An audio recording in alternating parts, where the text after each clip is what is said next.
All right, this is a review. The beginning is a review. And then we're going to tie it into what I was talking to you guys about last week about x, y, and r. X squared plus y squared equals r squared. Right triangle trig. A squared plus b squared equals c squared, where your hypotenuse is the c, right? We're going to use the same thought process in a minute with x squared, y squared. Remember, x squared is left and right.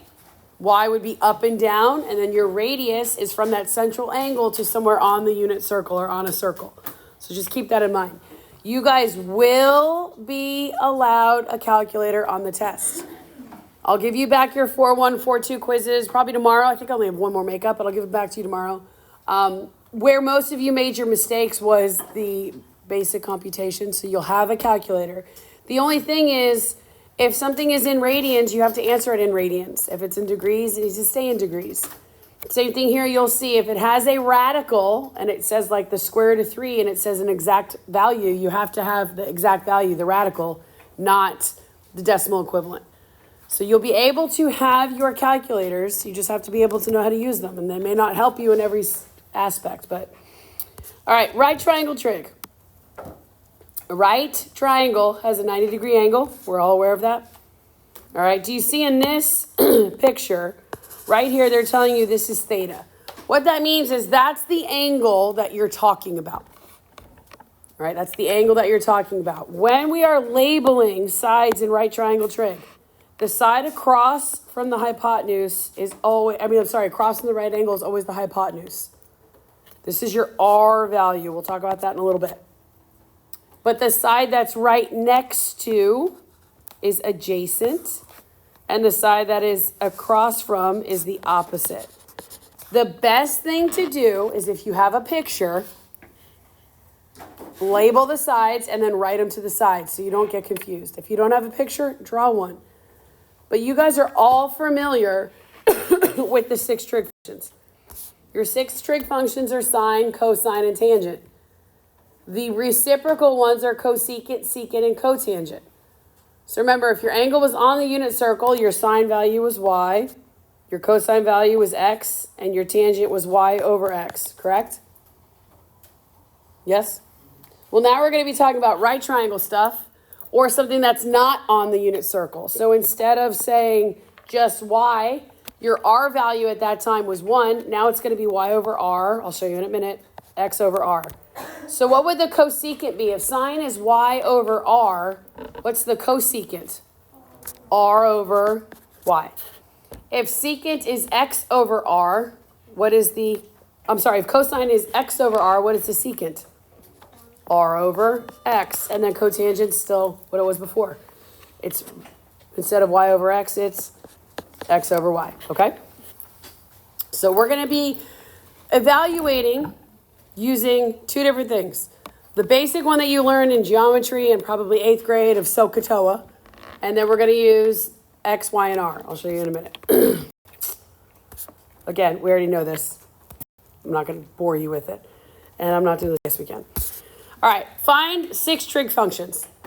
This is my suggestion to you. When you're given a triangle, the first thing I would do is say, okay, where is the angle that I'm referencing? It's right there. So in regards to theta, what is 4? Opposite. Okay, 4 is your opposite. What is 3? You're adjacent. And how do I find the hypotenuse? It's the longest side. So it's a squared plus b squared equals what? C squared. So 4 squared plus 3 squared equals c squared. What's 4 squared? 16 plus 3 squared is 9. So I get 25 equals c squared. Then how do I find out what c is? Take the square root, and c equals what? 5. It's actually plus or minus 5, but why don't we include the minus? We're talking about length, right? Can you measure something in negative? No, so your hypotenuse here is 5. My suggestion to you is when you have a question that asks either. For all 6 trig functions, I would write opposite, adjacent, and hypotenuse. I would not even look at the triangle again, because that's where you look in your eyes and play a trick on you. What did we figure out the opposite side was? 4? Yes? What was the adjacent? 3. And what was the hypotenuse? 5. Now, can you figure out all 6 trig functions? What's sine? Whatever what? Opposite over hypotenuse. What's cosine? Adjacent over hypotenuse. What's tangent? Opposite over adjacent. So, katoa. So the reciprocals, what's the reciprocal of sine? H over O, right? What about secant? A over H. And what about cotangent? No, it's the opposite. Yeah, why'd I write that? Thank you. What is it? H over A? And then cotangent? A over O. Now, if you have this written down and you don't even have to look at the triangle anymore, it's pretty easy. I think my girls could do it. What would your sine be? 4 over 5. So what is your cosecant? 5 over 4. What about cosine? 3 over 5. So what is your secant? 5 over 3. And then tangent? 4 over 5. Or 4 over 3. 4 over 3, right? And then cotangent? Yeah, that's it. You guys with me? Okay, so here's a question that you might see. Might see on a test or something like that. Actually, let's do number 2 because the way that it's drawn doesn't really work. Change this 10. Change 10 to 13. All right, what do you notice about this problem? They already gave you all 3 of the sides, right? If they didn't give you all 3 of the sides, you would have to find one of them, correct? Okay, we know how to do that. A squared plus B squared equals C squared. Actually, you know what? Let's do that. Let's change this to just nothing. We don't know what this is yet. If they're asking us to find all 6 trig functions, let's first figure out what the missing piece is. What else do you notice about the numbers in your triangle? You have 11 and what? The square root of 5. So you guys are going to have a calculator. But if there is a radical, if there is a square root, then you have to leave everything in square roots. You can't give the decimal equivalent. So if here is my theta, in regards to theta, what is 11? It's the opposite side. What is square root of 5? The adjacent. And I have to find the what? The hypotenuse. Well, how would I do that? A squared plus B squared equals C squared. So I'm going to say negative, or 5 squared plus 11 squared equals C squared. What happens when you square a square root? God bless you. It cancels. So this is just 5 plus, what's 11 squared? 121 equals C squared. So C squared equals 126. And then I have to do what? Take the square root. The hardest part on this section is now you have to break down 126. You can't leave it. You cannot just leave it. So, all right, so 126. 2 goes into 126 how many times, guys? 63, right? What goes into 63? Okay, well, does 3? 3 goes into 63 how many times? 21. Does 3 go into 21? Yeah, 7 times, right? So there's your prime factorization. Is there a pair of anything? There's a pair of 3's, correct? So when I break down 126, it's 3, and then what's inside? Square root of 14. Your 2 and your 7 stay inside. You're going to have to break down radicals, guys. You're absolutely going to have to break down radicals. Yes, you'll have your calculator to assist you, but if you just put in the square root of 126, it's going to give you the decimal equivalent. So you have to know how to break it down using perfect squares and all that. So when you get all this information, let's write down, what is our opposite side? 11. What is our adjacent side? Square root of 5. And then what is the hypotenuse? 3 squared to 14. Here's where things are going to get difficult. And it's just because you're going to have to break down radicals. Don't even look at your triangle anymore. It doesn't matter. You'll get yourself confused thinking, wait, which one was the opposite? Which one was that? Just write down the list and then say, okay, I'm going to find the sine. Well, sine is opposite over what? Hypotenuse. Okay, what's the opposite side? 11 over the hypotenuse is 3 squared to 14. What's the problem? The radical in the bottom. So I have to multiply the top and bottom by the square root of 14. You don't have to do the 3. So this becomes 11 square root of 14. What happens when you multiply square root of 14 times square root of 14? It's just 14. So what's 14 times 3? 42. Okay. Does anything on the outside break down? Does 11 go into 42? Yes or no? No. So just leave it. So how would you find the cosine? It's what over what? Adjacent, God bless you, over the hypotenuse. What's the problem? A radical. So I'm going to multiply the top and bottom by the square root of 14. A house times a house is a bigger house. You guys will have a calculator. So what's 14 times 5? What is it, 70? Over 42. Can I break anything down there? Nope. 70 is on the inside of a house. 42 is on the outside. So just leave it. What about tangents? What over what? Opposite over adjacent. So 11 over the square root of 5. What's the problem? The square root of 5. So multiply top and bottom by square root of 5. I get 11 square root of 5 over what? Can I simplify anything? No. Perfect, guys. And then how do we find the reciprocal ones? Switch it. What's cosecant? Opposite of, reciprocal of, sine. Sine is opposite over hypotenuse, so cosecant is hypotenuse over opposite. What's your hypotenuse? 3 square root of 14 over what's your opposite? 11. Are there any issues there? No, you're good. What is secant? Hypotenuse over what? Adjacent. So it's 3 square root of 14 over the square root of 5. Okay, what's the problem? Radical 5. So I have 3 square roots of 70 over 5. Can I simplify anything? Nope. And then cotangent is what over what? Say it again. It's the square root of 5 over 11. Are there any issues there? No, so leave it. This is the same right triangle trig that you guys have done before. You got 2 legs, find the hypotenuse. You have a leg and a hypotenuse, you find the other leg. And then you just plug it into your SOHCAHTOA. But if there's a radical in the problem, guys, and it's going to say exact answer, you have to have a radical answer. Make sure you're aware of that.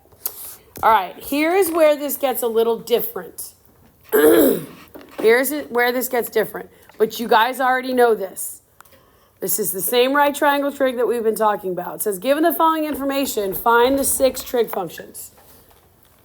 When you're given a trig function, you're already given 2 of the 3 things you need. Let's talk about this for a second. We have x, y, and r, correct? All right, if you're just given this, we're talking about everything is rooted at the origin in our coordinate plane. So your x value is the one that goes left and right, correct? Here's your x. Your y value is the one that goes up and down. What is the r?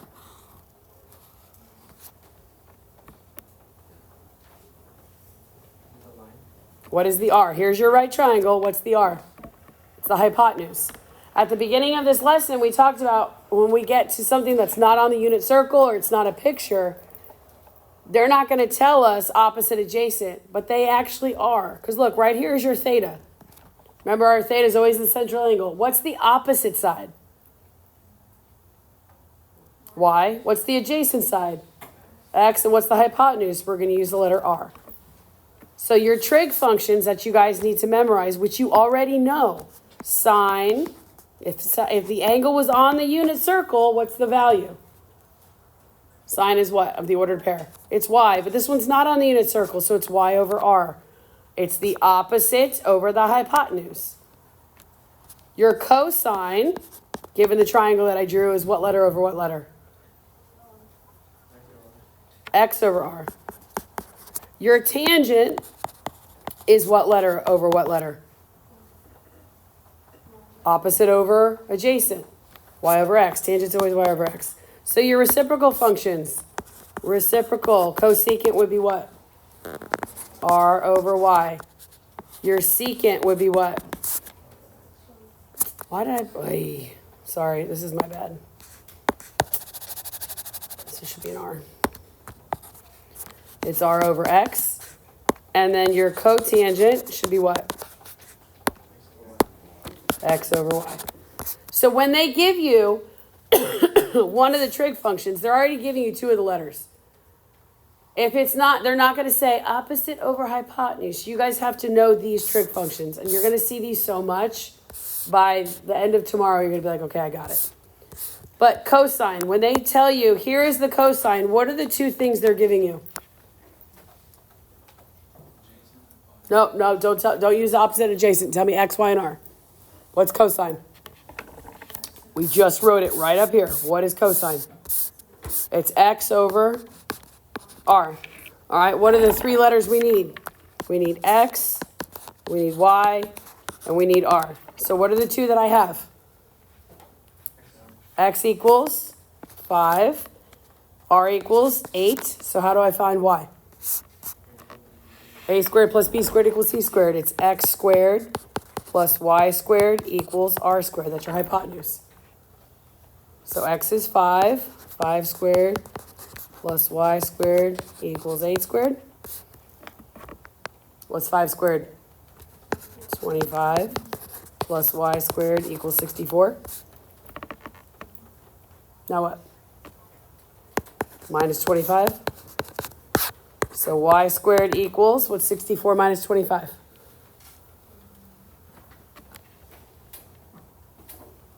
Use the calculator if you don't know. Come on. Okay, so Y squared equals 39. So now I do what? Take the... So Y equals the square root of 39. Can you break down 39? 3 and 13, that doesn't help. So my Y is the square root of 39. Now this is all stuff you need to find all 6 trig functions. What is sine? Sine is what over what? Y over R. What is cosine? X over R. You guys should already know cosine is X. Why? Because something on the unit circle, you just had a quiz. The X value was the cosine. The Y value was the sine. These aren't on the unit circle. That's why you have to use the hypotenuse. Before, if something's on the unit circle, the hypotenuse is 1. So your tangent would be Y over X. Every time you do these problems, you should write this out just so it becomes second nature. So what's your cosecant? R over Y. What's your secant? R over X. And then what is your cotangent? X over Y. And now we just throw in from our list. That's why I say find out what it is, put a box around it, and then you just plug it in. You put Y, what's your Y value? The square root of 39 over your R value, which is 8. Can you do anything with that? There you go. So let's go do the reciprocal. If my sine is root 39 over 8, what is the cosecant?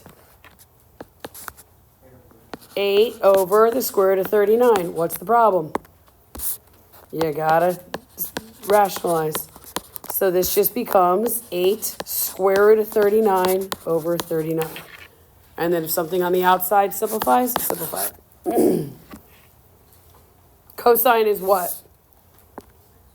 X over R. So 5 over 8. Yes? So what's the secant? 8 over 5. What's tangent? Y over X. So the square root of 39 over 5. Okay. Anything to do there? No? So then what's your cotangent? 5 over the square root of 39. Is that okay? Nope. Cannot have radicals in our denominator, so it becomes 5 square root of 39 over 39.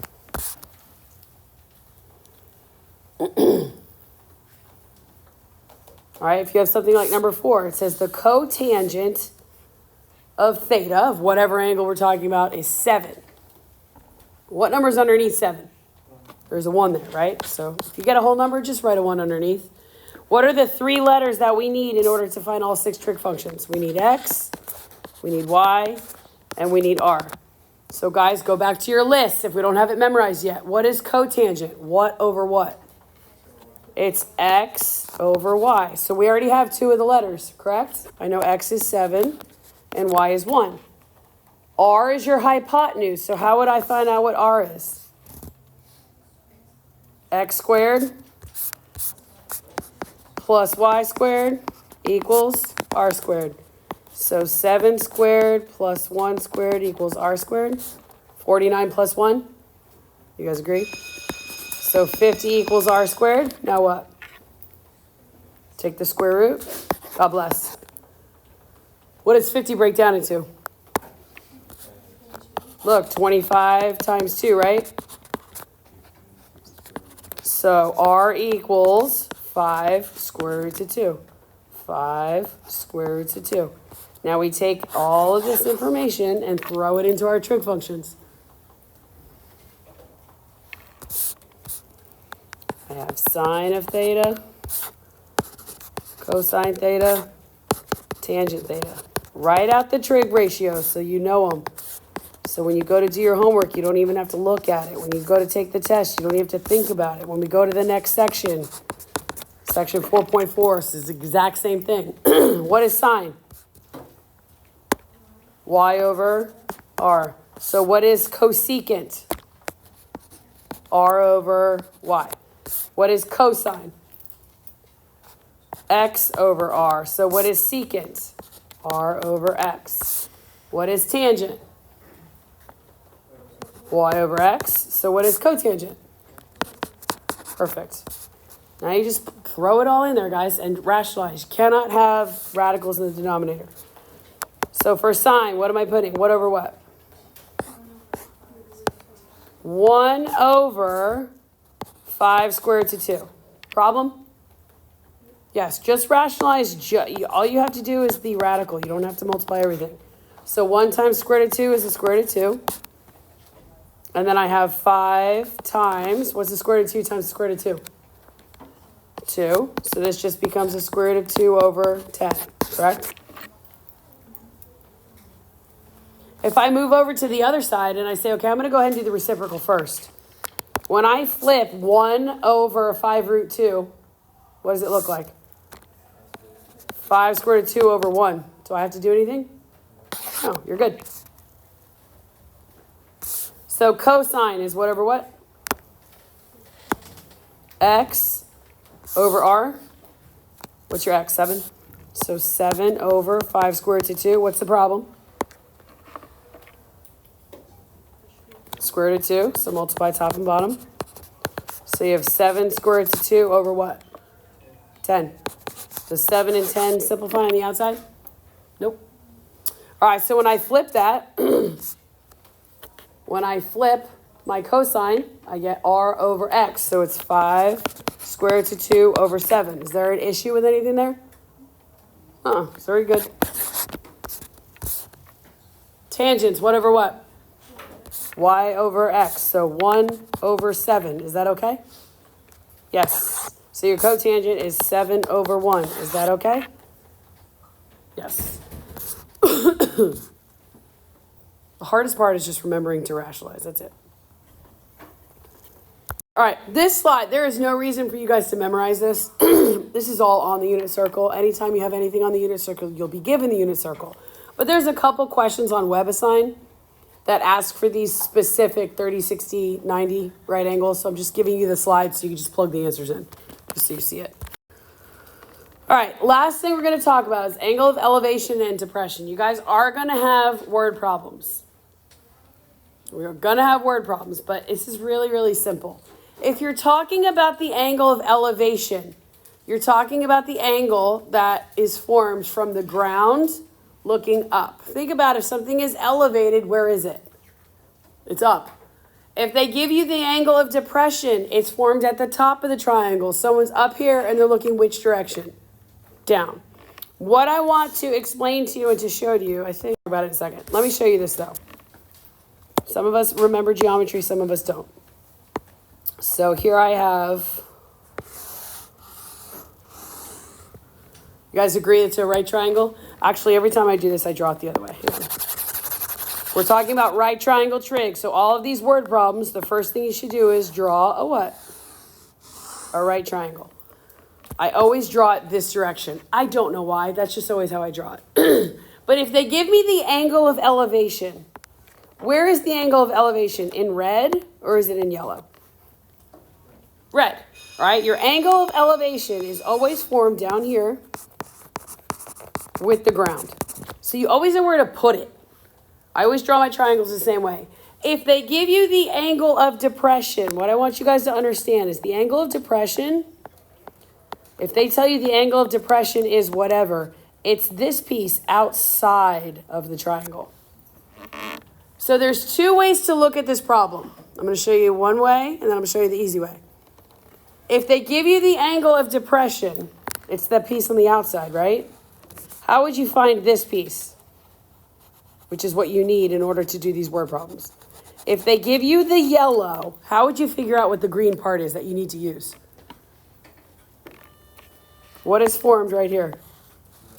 A right angle. So if you know a piece of it, and you know the whole thing is a right angle, how would you find the green piece?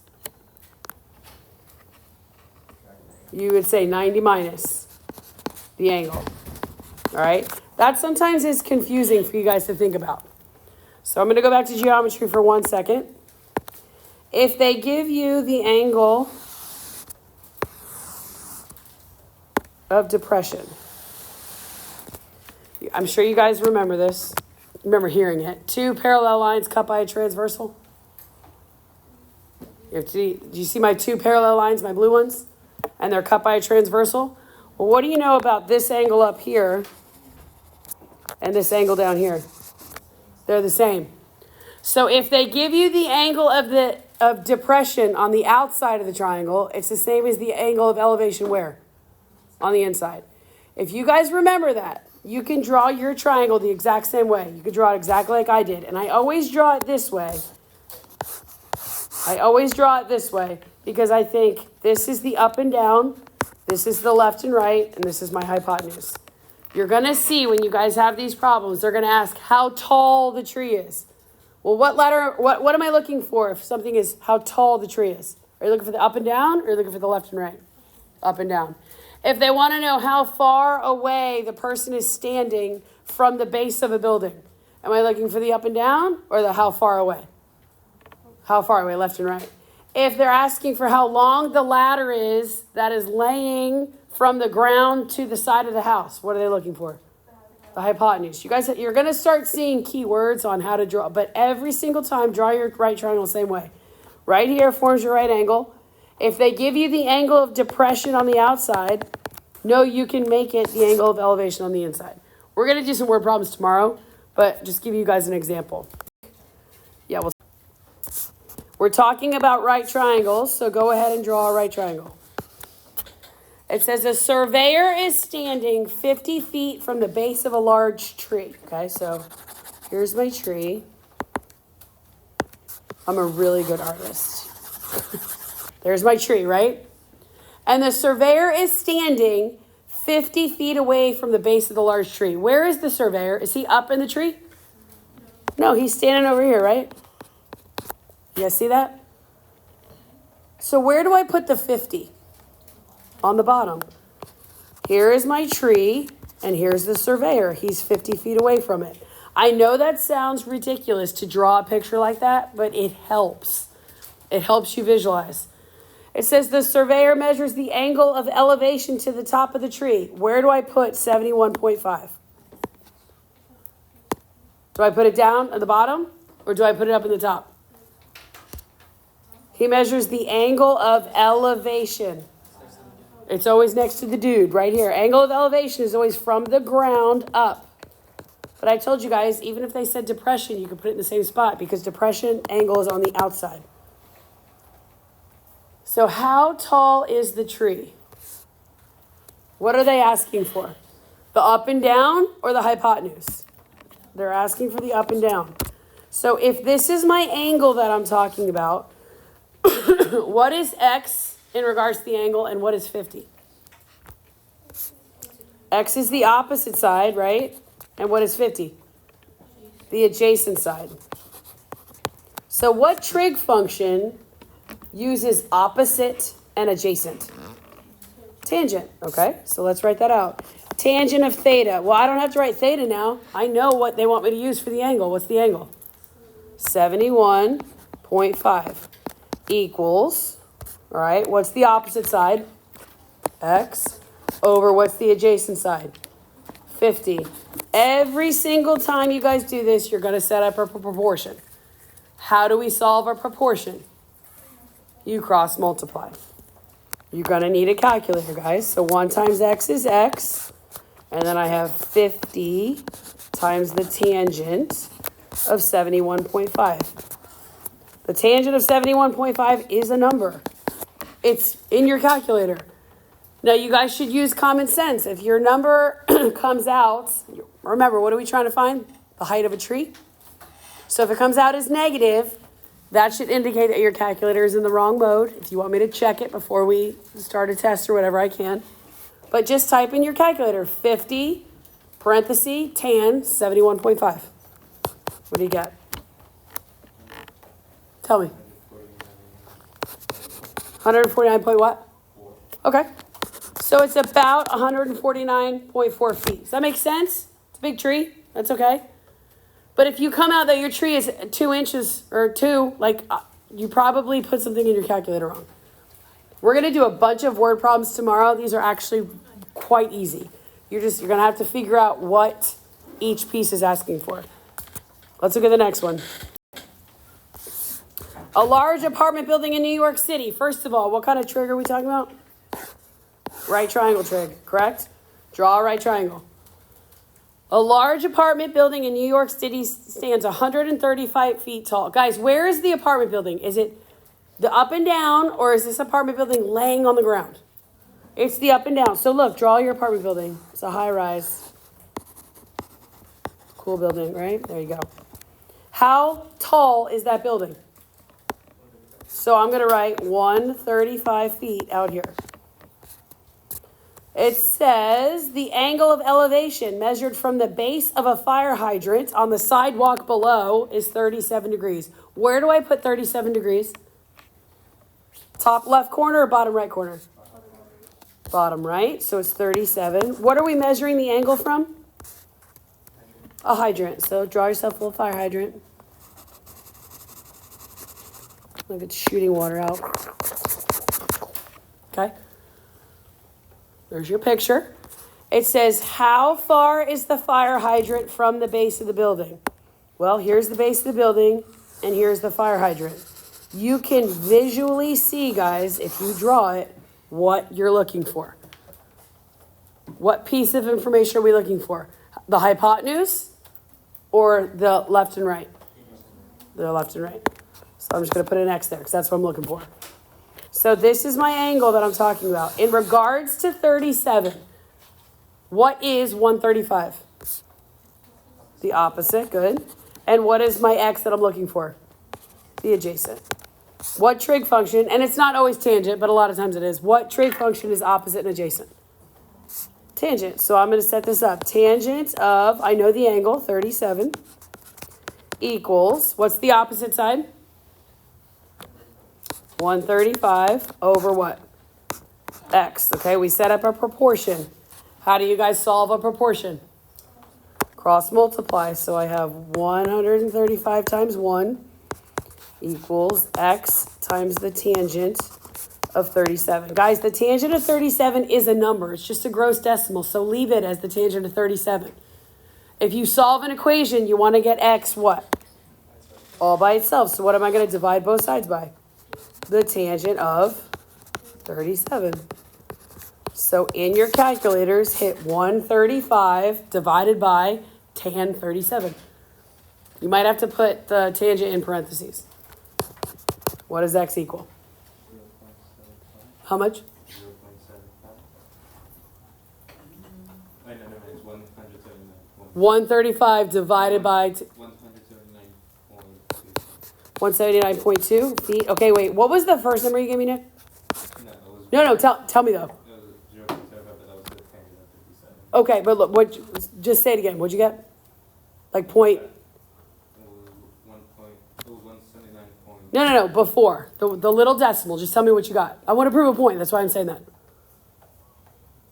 0.75. Okay.